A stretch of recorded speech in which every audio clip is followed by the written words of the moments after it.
Gurmagas, and thank you to all our speakers that have come into us today. I mean, to Dr. Niall Muldoon, I suppose, here as ombudsman and ombudsperson.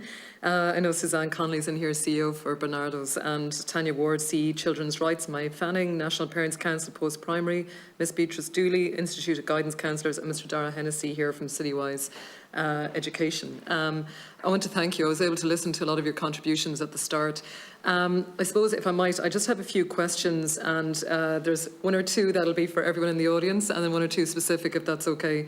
If I might take one of your comments in your submission, and I might just say to Suzanne, you mentioned that 90% of children in affluent areas will move on to third level education, and that figure reduces to 26% from children from disadvantaged areas. And my questions to all, if we have time, would be if you can give me your top 2 reasons, because what we are here today is to see a reform of the Leaving Cert, the top 2 reasons that you would see that would make a change about moving that 26% upwards. And when I say upwards, I want to see further and higher education in there and apprenticeships as well. I suppose when it came to Miss Dooley Beatrice under the career guidance teachers as well, sorry, she's just left at the moment, but I'll catch her when she comes back.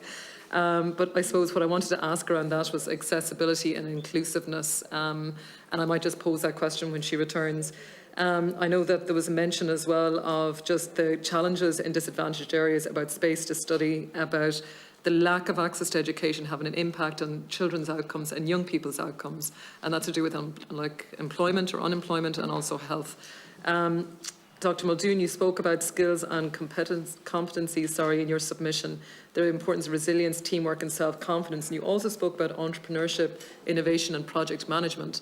I suppose I would really like to see that more of our young people have that confidence. We need more entrepreneurs. We need more people considering startups. We have the Enterprise Ireland Big Ideas that's happening this Thursday, for example. Wonderful example of 12 companies based in Ireland coming out of campus startups at third level. We need to be making sure that that's happening through our technological universities as well.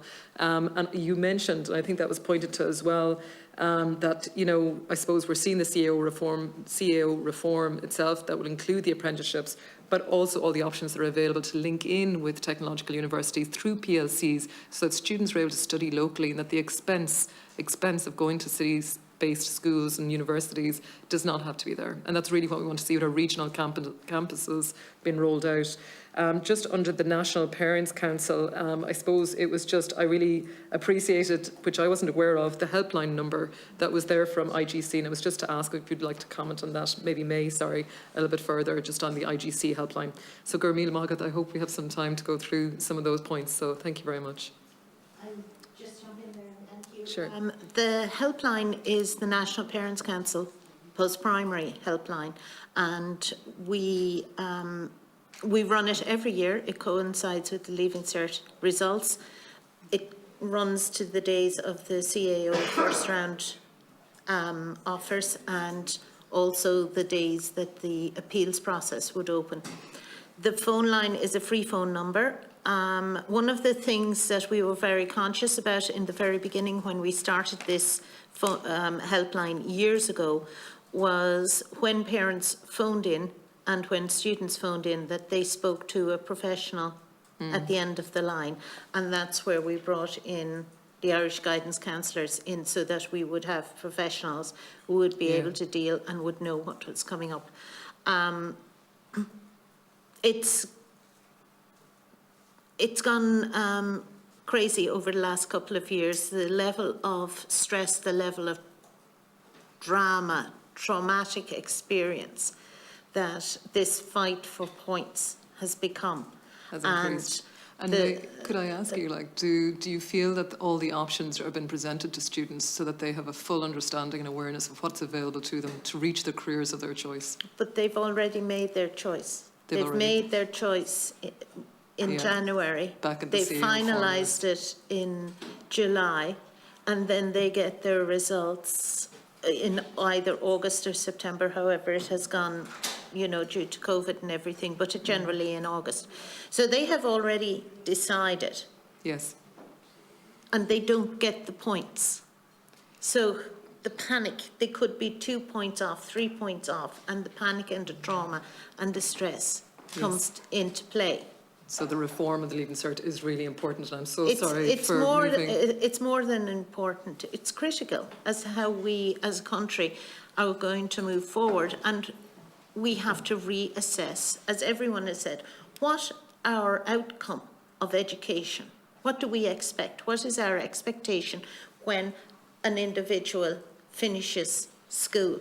So what is our expectation there? Thank you so much. My apologies, it's just I'm conscious of the time, but I think you're right. We have to put the students first. I think, as Dara had mentioned, to bring the Leaving Cert back to the students. If I might bring in Dr. Muldoon and then Suzanne, and then hopefully we might have time to bring in the others as well. Thank you, Dr. Muldoon. I suppose in relation to your 90% of affluent versus 26% of disadvantaged going on to third level, we call it a further education. Yeah. For me, one of the things we've been pushing, and there was a Doyle debate at the start of the new term on what we're calling a better normal, and we're asking the government to promote an ambitious target of eradicating child poverty in 5 years. I think if you can move in that direction, so again, it's outside of this remit of the Education Committee, but if you can create a floor below which no child will fall, excuse me, so that they know they have a safe, secure house, they have heat, they have clothes, and they're able to focus, and they have meals, and they're able to focus on their education.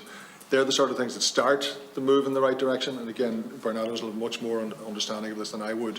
But I think, again, we've already signed an EU child guarantee to try and move in that direction. And I'm saying make it ambitious, and it could tie in with the change of the Leaving Cert in the education system, so that those disadvantaged children can have that real focus, that they don't have to worry about survival. Of course. Moved on. Yeah. And in regards to just the CEO or the entrepreneurship and all those other areas, I think one of the big step forwards is that the CEO will now see, people will be able to see that those further educations, those wider apprenticeships, those wider opportunities are going to be visible to those children who now look at the CEO. I think that's a big step forward as well. Thank you. I think the TUs will be a help in that direction. Thank you so much, Dr. Muldoon. I suppose when we talk about child poverty, I suppose it is looking at supports for single parent families as well. I think would be crucial on that. If I might bring in Suzanne, thank you so much. Yeah, I mean, I think it's really important that every child has a right to positive expectations from the adults around them in terms of their future and their capabilities. And I think some children, for a variety of reasons, don't have that within the family home. And when they don't, it's really important that schools provide that through teachers or other organisations working with children and young people. And also, to give you an example of that, you never know what will make the difference for a child and young person. There was a young person who once mentioned a playground that we ran in Waterford, and was attending that playground, and the adults that were in that playground who encouraged this young person, that he said made a big difference to his belief in himself and his potential to do well in school, which I found fascinating. But at the other time, I think what's really important is that schools are trauma informed, so that when a child is misbehaving or a child is withdrawn or whatever the child might be going on, they think, what's happened to that child? And how might we support that child to ensure that they do well? So that schools are really child-centred. And all of us who come into contact with children do all we can to ensure that they can do as well educationally as possible. But there needs to be a range of options. It isn't all academic. So I think you're right, Suzanne. I suppose positive reinforcement, we all need it sometimes to reach our goals and reach our potential. I suppose what I might bring back to Tanya as well, just the points you were mentioning just in the last contribution, I suppose the homeschool liaison, the HSCLs that you have in DESH, I mean, they're a wonderful resource that connects the school with, say, families and supports, both in that way. I suppose just what your points might be about how we raise that 26%. There are meta-narrative studies that show that children's ability at the age of 3 can predict whether they get to third level or not, basically, particularly for boys. So that's telling us that the inequalities is actually embedded from early on in a child's life. So how do you address that? Because you can address that, and it starts with early years provision, having high intervention, wraparound provision, the kind of programmes that Bernardo's delivers, making sure they are available and freely accessible for children throughout the country.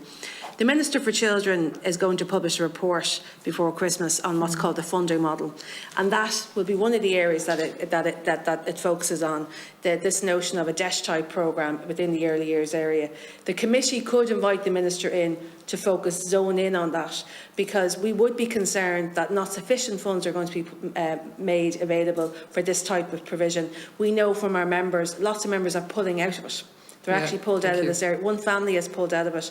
Just the last point is, I would think another intervention that's really key is the alternative education piece, making sure that it's actually funded. It's not going to be hugely expensive, but it will result in really critical changes. Thank you so much.